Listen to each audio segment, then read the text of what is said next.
Hey everybody, before this podcast begins, I just want to give my friend Erin a plug. She's been a guest on this podcast many times and definitely will in the future. She lost her apartment due to a fire and is currently accepting donations to get back on her feet. So this is the season of giving, so if you are so inclined, please donate to Erin.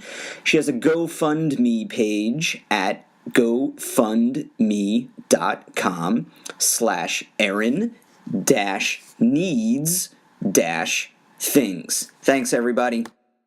Well, it's without a doubt the best drum intro in any song ever, and that is even better than Rock and Roll by Led Zeppelin. Just by far, I like listening to this song. I'll hear the drum intro, and then I'll go back to the beginning. Then I'll hear the drum intro, and then I'll go back to the beginning. And I'll do that over and over again. The sound of the drums, the way the late, great Cozy Powell plays, it's just absolutely powerful. And it's absolutely awesome. And that's even before the music comes in, which is just great guitar. Like the bass is good. You can hear Jimmy Baines picking in the background. It's just lays a good foundation, and then the keyboards kind of remind me. I mean, the song, which I'm going to go into the lyrics regarding the lyrics, but just like the music, it's the song is based, I believe, on like Egyptian slavery, so it has that Egyptian Middle Eastern kind of feel to it, and you know the lyrics mention the hot wind across the desert, and the keyboards in the background that kind of it reminds me of wind for some reason, like a hot wind across the desert. Like it totally gives that vibe.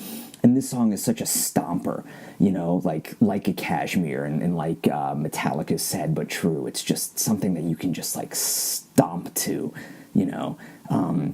Just an incredible song, and how can you not mention? And of course I have to mention because it's part of the song, but Dio's vocals are just absolutely soaring, you know, like the wind. Just an incredible song, and I was drawn to it the very first time I heard it. I just kind of stopped and said, "What? Whoa! What is this?" Because, I mean, I'm a huge Dio fan. I'm a huge Dio solo fan. That's how I was really first exposed to Dio, even before listening to him in Black Sabbath or Rainbow. It was Dio. I remember watching a documentary, or a rockumentary, if you will. It was really called a rockumentary. I'm not just doing a Spinal Tap reference. It was really called a rockumentary on MTV. And it was about heavy metal, and they were just, you know, this was in 1991, I think, and there were interviews with Dio on it. I kind of knew who he was, because I remember I was at a family friend's house, and her daughter's boyfriend was watching Dio live at the Spectrum in 1984, and that's the first time I saw him, and he had, like, lasers on in the background, and I don't remember the music, but I remember, oh, this is Dio. And then in that documentary, they played clips of Rainbow in the Dark, which was the very first Dio song I heard, and it's just so goddamn catchy. I love Rainbow in the Dark. Oh my god. And then they played clips of Neon Nights when he was in Sabbath, and just the Neon Nights, that just vocal of that song, just that rage and that perfection of his vocals were just so awesome.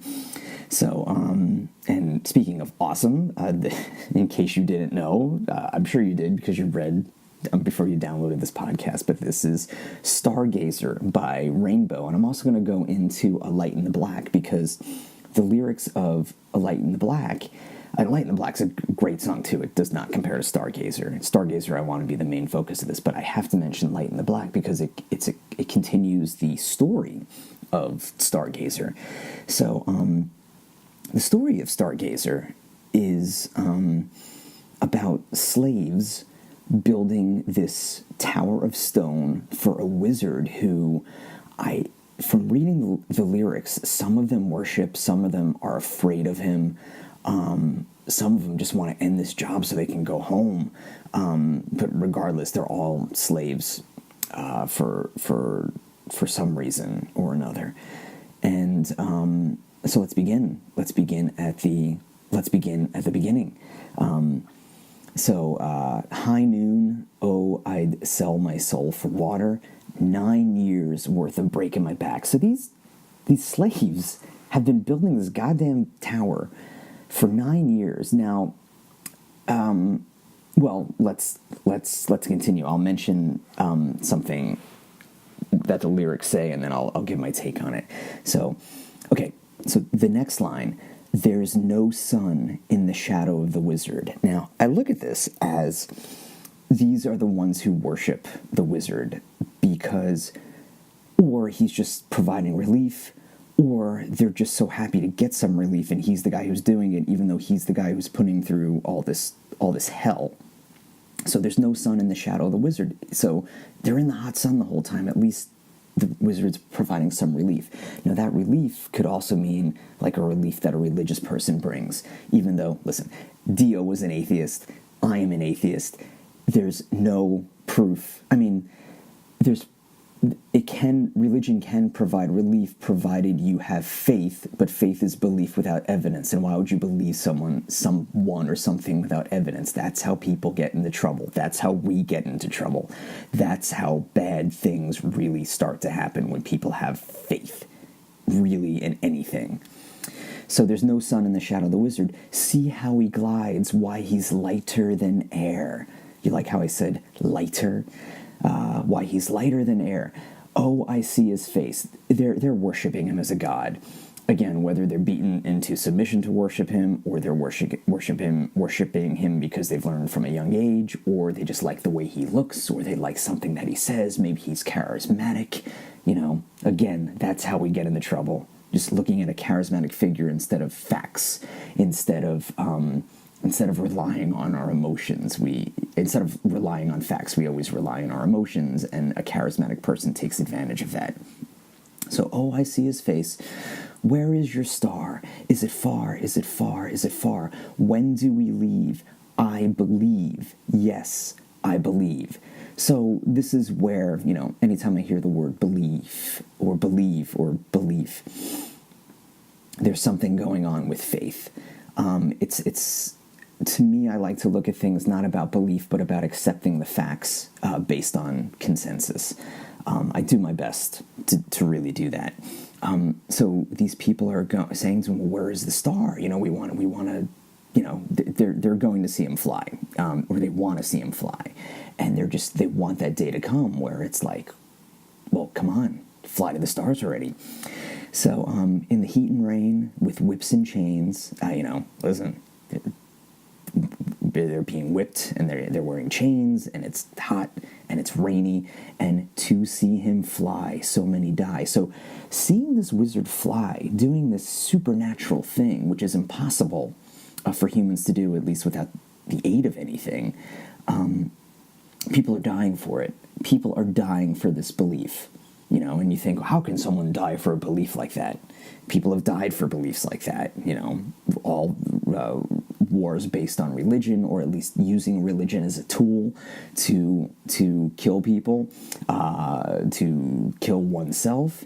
It's been going on since, for thousands and thousands of years now. I realize that you can't completely blame religion for things because there are other factors at work, but, religion is used as a tool. And so anyway, so many die. We build a tower of stone with our flesh and bone just to see him fly, but don't know why. That's where the faith comes in. Why are we doing this? Why do we believe in this thing? Well, it's faith. We got to have faith in something. It gives you purpose. Now, my argument is, yeah, it's great to have purpose. You need to have purpose to live, I think, a fulfilling life. But find purpose in something that's true. Find purpose in something that's really meaningful. Not to see a stupid wizard do something that's clearly impossible and not something that's been proven. And then the next lyrics are, now where do we go? Where do we go?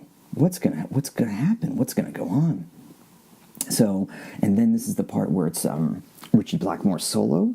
This is a long song, and it has that Middle Eastern feel. There's an orchestra. I think it's the Munich Symphony Orchestra. the Munich Philharmonic Orchestra playing in this. So it's just obviously so orchestral, and just the not only Ritchie Blackmore's amazing solo, but the things that are going on in the background, just everything just coming together just to form just an awesome solo and an awesome part of the song. And then Cozy Powell's drums are just hammering away. It's just, man, it's so good.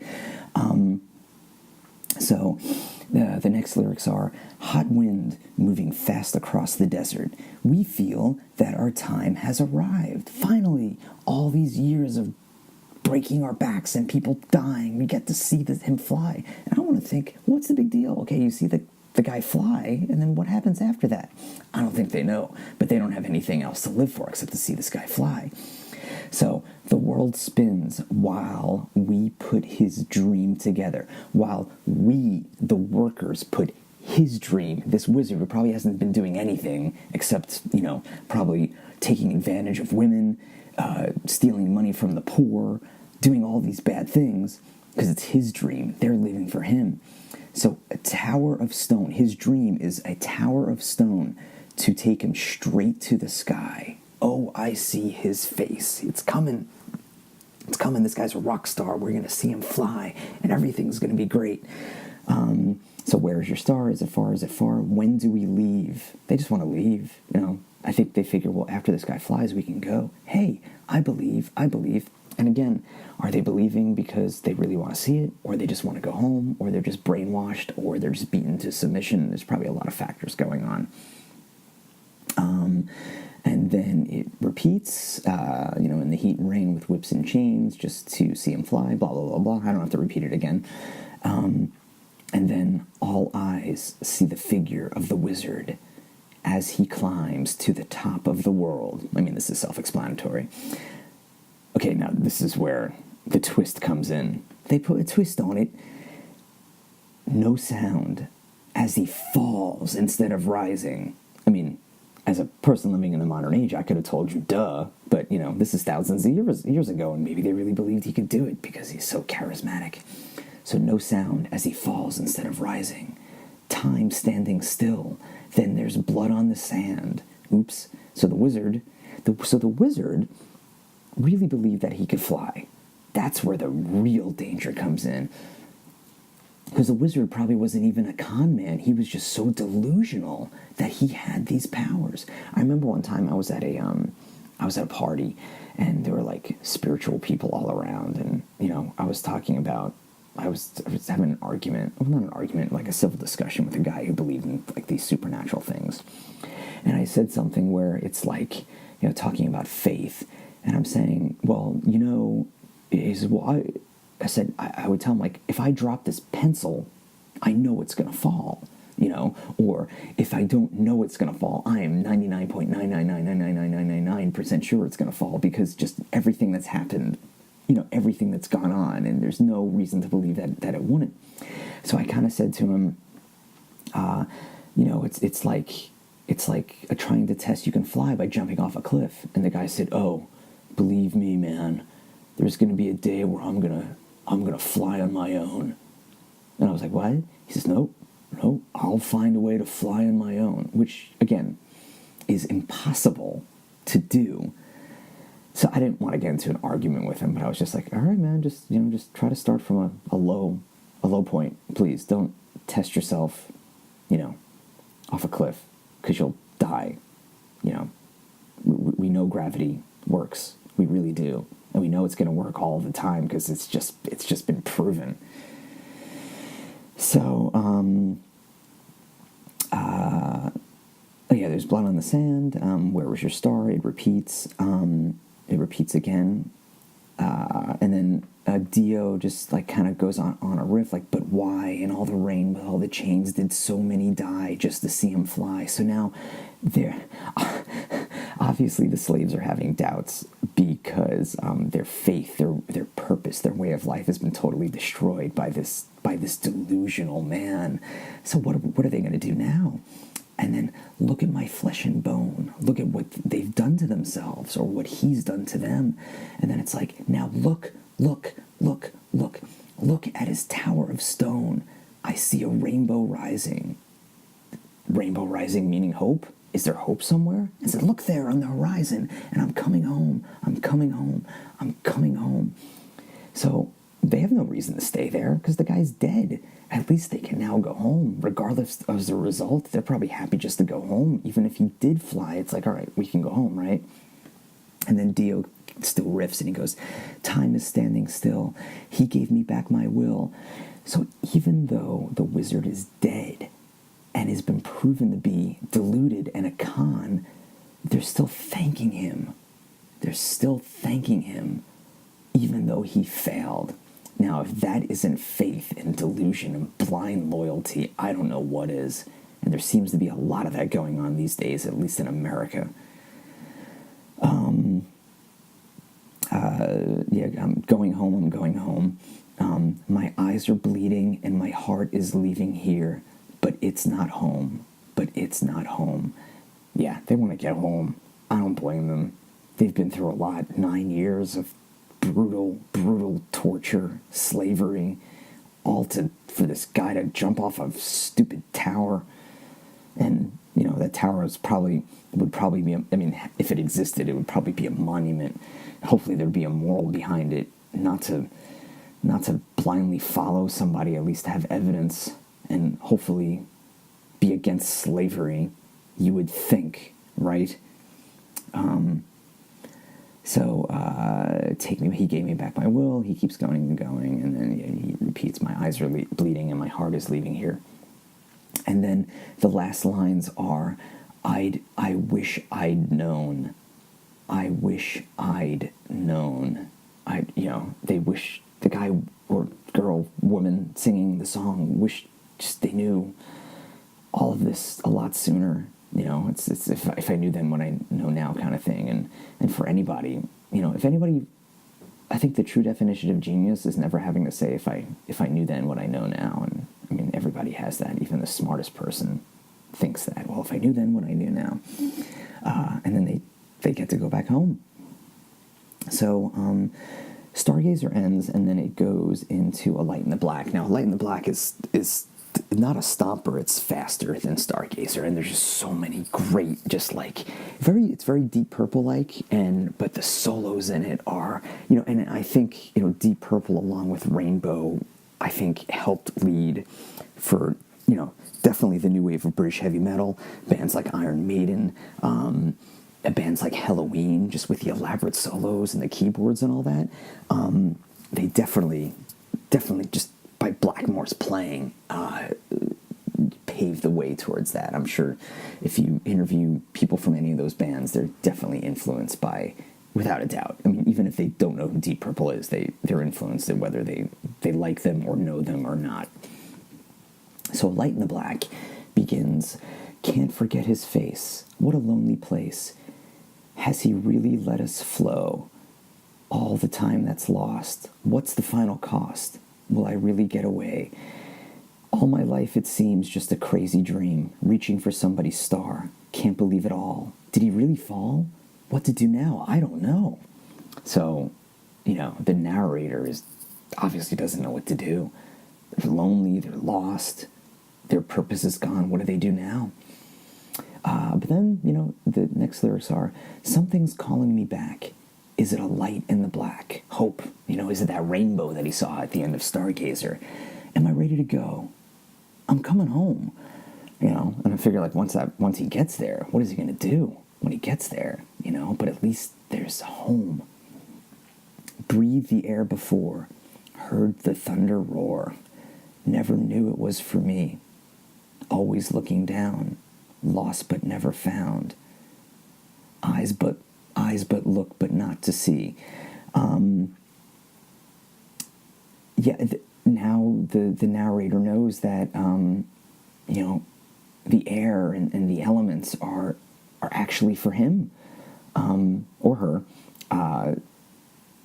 but he never knew that. And it's the lost but never found. Dio seems to use those lines a lot, lost and never found, like he does that for Lady Evil, and then in and Rainbow in the Dark too. When there's lightning, and it always brings me down because it's free and it's me that I see who's lost and never found. So, like, just off the top of my head, 3 songs that where Dio has used the lost but never found kind of line. So that's interesting. I wonder if he felt that way. I don't think so. I mean, he seemed content up until the end. Eyes but look, but not to see. All my life it seems just a crazy dream. Yeah, no shit. You've been building this fucking Tower of Stone for a while.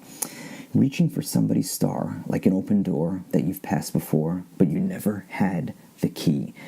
So it's about a person who never really had control, now having control, but everything is so new and so fresh and so weird, and they're out of their routine and they don't know what to do.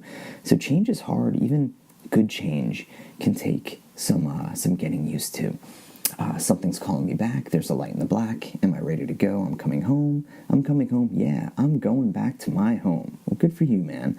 And then it just kind of repeats. So the person in the song doesn't know what he or she is going to do. Still can't believe the fact that the stupid wizard fell. But now it's time to start anew, but there's still trauma involved. So a light in the, at least like that's something calling me back, like a light in the black is hope. Hope is calling that person back. Now, hope is different than faith. I think hope is good up to a point because you want to have hope, but you don't want to have false hope.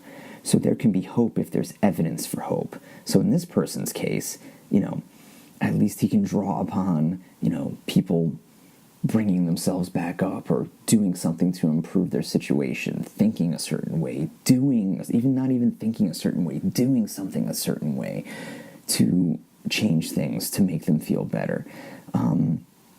So there's evidence in hope, at least the feeling of it. You just have to act on that feeling of hope. And it's tough, especially when one has gone through what the person in this song has gone through. And still can't believe the fact that the wizard fell. And now, like, what are they going to do with their lives? What's going to be their purpose? Can they do something? Hopefully there are construction jobs wherever they are. But if not, what can they do? Seeing what they've seen, knowing what they know, believing what they believed, and their whole world has just been shattered based on that one incident where this delusional man fell. So, I mean, you hear stories about this all the time where, if someone's in jail for a long time, they become institutionalized and they get out of jail and they just don't know what to do. They don't know what to do because they had a routine and they had a purpose. And even though they were in jail, they at least knew what to do. And, it's using jail as an extreme example, but, even people coming back from war, they're traumatized and their whole routine's out the window and they're no longer, they no longer have to look over their shoulder thinking they're going to get killed, but that feeling is still there. Or, even changing jobs. And even if the job is better, you're still changing your routine. You take a different way to work. Maybe you get up at a different time. Maybe you have to eat at a different time during the day. You see different people. You go to a different place. Everything's different. So it takes a while sometimes to get into that routine. Having a kid, getting married, moving. Oh my God, moving is so stressful. I've moved a lot in my life, and I'm going to be moving again soon. So, yeah. So I think these 2 songs are just dealing with false idols, dealing with faith, dealing with delusion, and what to do when your whole world is, crumbles before you. And just to bring it back to what's going on in current events, I look at the Trump presidency and the Trump phenomenon, if you will, as he's kind of like the wizard. And I think there's a combination of him being a con man, but then there's a combination of him being delusional. And then all the people who have voted for him, well, I shouldn't say all, most, or an amount, let's just say an amount. I don't know the exact numbers, but there's certain people out there who voted for him because they themselves are delusional. they thought, or they believed him, like the people believed that the wizard could fly. They believed Trump can do it. And it's really about projection. There's no evidence that Trump even had the knowledge to do it, but these people believed so much and wanted to change so much, whether that change would even have helped them or not. They just felt they wanted something because they lost their job and their life. They're more depressed than they were, and their job's moving away and it's been outsourced, and they're not making as much money as their parents are, and they can't take care of their kids, and they're so stressed, and they need a savior. They need a wizard. But instead they elected a buffoon, but they can't come to grips with the fact that they were wrong. And it's okay to be wrong. It's okay. It's just acknowledging that mistake and trying not to do it again. And I think, as hard as it is, because Trump is such a horrible president and most likely a horrible human being, at least to embrace the people who were at least fooled by him, or deluded in such a way, and bring them back into the fold and go, hey man, we support you, just please vote with us and don't let this happen again. Even though he's still going on and there's a lot of damage being done, it's being propped up by a media and making him into this person that he isn't, this image, this idolatry, this false idol. And then people have this faith in him, even though he had no experience and no knowledge. The evidence was there that he didn't know what he was talking about, but people didn't care. They just wanted a change, even though that change was fucking horrible. So, why did I get into that? I don't know. I don't care. It's 2:20 in the morning, and I have to talk low so I don't wake my landlords up. So, I hope I didn't put you to sleep. I hope I woke you up, man. I hope you all wake up. I hope I don't sound condescending.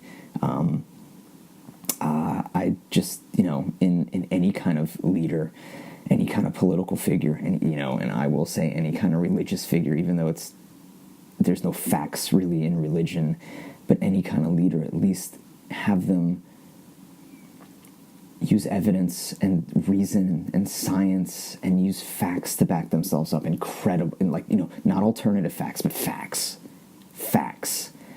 Not one person. Now I've heard these are your facts and these are my facts. It's no, there are facts. You don't hold on to facts. There's evidence. So I hope people at least use evidence and reason, and sometimes there's going to be compromise, because we can't get everything that we want. We just hope to do the least harm. So and I hope I gave you the least harm for you, to you, listening to this podcast. And if you want to keep listening to this podcast, I have a bunch of other podcasts, and you can find that on Podbean. That's Mike Lane Act. That's MikeLaneAct.podbean.com. You can find me on Twitter at Mike Lane Act. You can email me at MikeLaneAct@yahoo.com. Excuse me. And find this podcast on iTunes, Stitcher, YouTube, Facebook. Please share, comment, email me, do whatever you want. And hopefully I don't sound like I have too much vocal fry because I'm trying to whisper and my throat is dry. So, all right, that's it. That's the... That really means I have to get some sleep. So that's it, everyone. Have a good one. And until the next podcast, I'll talk to you all soon. Bye.